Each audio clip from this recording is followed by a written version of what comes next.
హల్లెలూయా. సామెతలు రాశాడు, ఎన్నిసార్లు చెప్పినా లోబడక విననొల్లని వానికి హఠాత్తుగా నాశనం వచ్చును. ఎలా వస్తుందంట? సడన్ గా తాగకరా, తాగి బండి నడిపించకరా, గుట్క తినకరా, సెల్ ఫోన్ లో ఆటలు ఆడకండ్రా, చూడకండ్రా, సినిమాలు చూడకండ్రా, తప్పుడు మాటలు మాట్లాడకండ్రా, డాడీ మమ్మీ మీద ఎదురు తిరగకండ్రా. ఎన్నిసార్లు చెప్పిన వినకపోతే సడన్ గా ఎట్లా చెప్పండి? అరే నేను అనుకున్నాను లేనప్పా, వాడు ఇప్పుడే మంచిగా ఉండే, నా దగ్గరనే కూర్చొని ఉండే, మేము కలిసే చాయ్ తాగినాం. ఏం తాగినాము? 10 నిమిషాల్లో ఎట్లా అయిపోయాయి చూడు. ఏమైపోయాయి చూడు, మన మధ్యలో నుంచి దాటిపో. వాడికి ముసలితనం రాలేదు, వాడికి రోగము.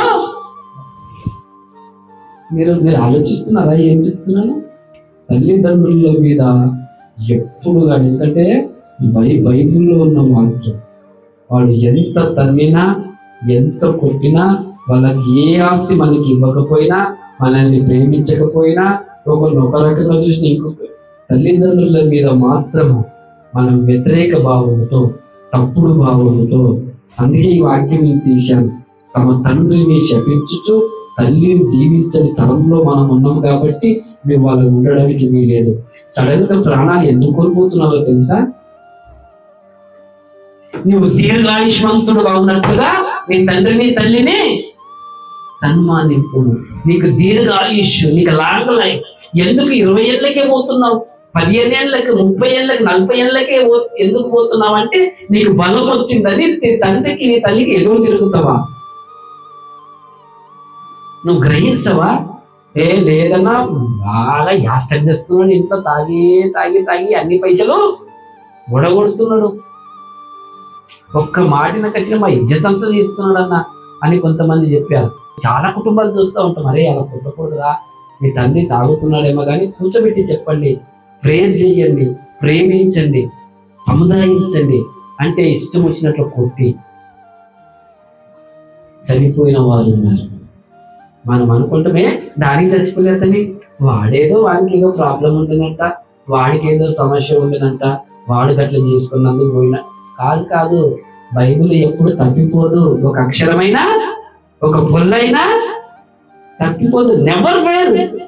భూమి గతించినా, ఆకాశం గతించినా దేవుని మాటలు ఎప్పుడు ఫెయిల్ అవ్వవు. నువ్వు దీర్ఘాయుష్మంతుడు అవ్వాలంటే నీ తండ్రిని నీ తల్లిని సన్మానించు. నోవాహు తన తల్లిదండ్రులను ఎంత ప్రేమించాడో, ఏం చేశాడు? దేవునికి ఎంత భయపడ్డాడు. అమ్మో, నేను దేవుడు చూస్తున్నాడు, నాకు నేను ఏమనకూడదు కదా. తల్లిదండ్రులను మాత్రమే కాదు, ఎవరిని కూడా నేను ఏమనకూడదు. దేవుడితో నడిచినట్టు ఒక్కడే. మనం అనుకుంటే మన పరిస్థితులు బాగలేవు కదా, చుట్టుముట్టు అందరూ వాళ్ళే సినిమా పాటలు పెట్టుకుంటున్నారు, వాళ్ళే బూతులు మాట్లాడుతున్నారు, మనం ఎట్లుంటామన్నా ఉండొచ్చా లేదా? ఉండొచ్చు. యేషపు చుట్టుముట్టు అందరూ విగ్రహాధికులే కదా, యేషపు చుట్టుముట్టు అంతా జుటమాటలే కదా, యేషపు చుట్టుముట్టు అంతా బద్మాషులు కదా. అని యోసేపు ఒక్కడు ఎట్లున్నాడు? దేవుని విసిగించే తరంలో మనం ఉన్నాం. ఏ తరంలో ఉన్నాం చెప్పండి? దేవునికి విసిగించే తరం. ఏప్రిల్ రాసిన పత్రికలో రాయబడి ఉంది, ఆ తరము వారి వలన నేను విసిగిపోయినానంటే నాకు ఆస్తి వచ్చింది. మరి నీ వలన, నీ తరములో, ఈ తరంలో ఉన్న నీ వలన దేవుడికి యాస్తకు వచ్చి విసుకొచ్చానంటే నిన్ను దేవుడు ముందుకు నడిపించడు. నీకు ఇవ్వాలనుకున్న దీవెనలు, ఆశీర్వాదంలోనికి నువ్వు ప్రవేశించలేవు. నువ్వు పొందుకోవాలనుకున్న భవిష్యత్తు, మేలుకరమైంది, దీవెనకరమైంది, ఆరోగ్యకరమైన భవిష్యత్తు నువ్వు పొందుకోలేవు. My brother and sister, my mother and dad, సహోదరులారా, తండ్రులైన వారా, తల్లులైన వారా, ఎవరి బిడ్డలారా, ప్రాముఖ్యంగా ఆలోచించేయండి. ఎలాంటి జనరేషన్ లో నువ్వు ఉంటున్నావో, నీ జనరేషన్ లో నువ్వు ఎలా ఉంటున్నావో ఆలోచన చేయాల్సిందే. నీది ఏ సామెతల్లో ఉన్న తరమా, యేసు ప్రభు గద్దించిన తరమా, మూర్ఖ తరమా, దుష్ట తరమా, వ్యభిచారులైన తరం వారా, నెత్తికి కళ్ళెక్కిన తరమా మీది?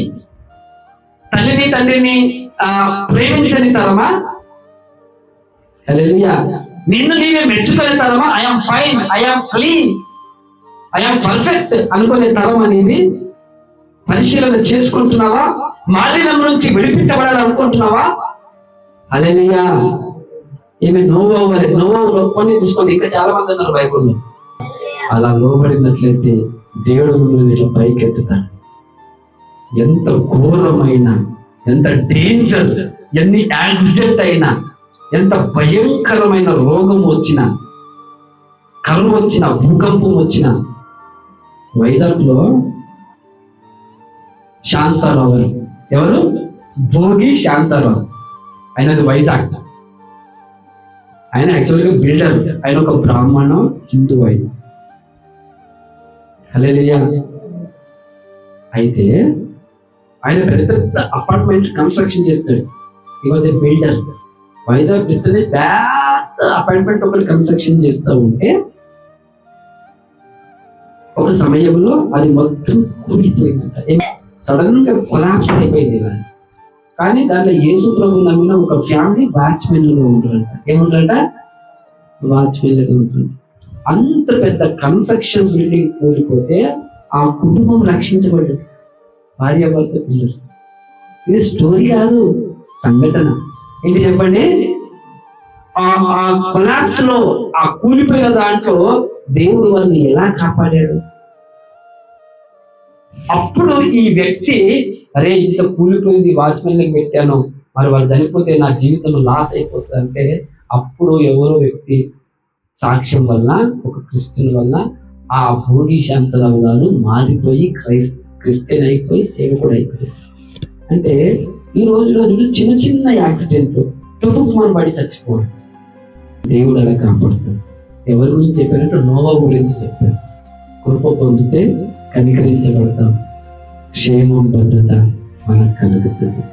యవ్వన బిడ్డల యొక్క జీవిత విధానాన్ని మన స్టార్టింగ్ నుంచి మా ఇంట్లో, మీ ఇంట్లో, అందరి ఇళ్లలో అక్కలు, అన్నలు ఒక 20 ఏళ్ళకి రాకముందే, ఒక 18 ఏళ్ళకి రాకముందే స్టైల్ కొట్టి, గర్వముతో,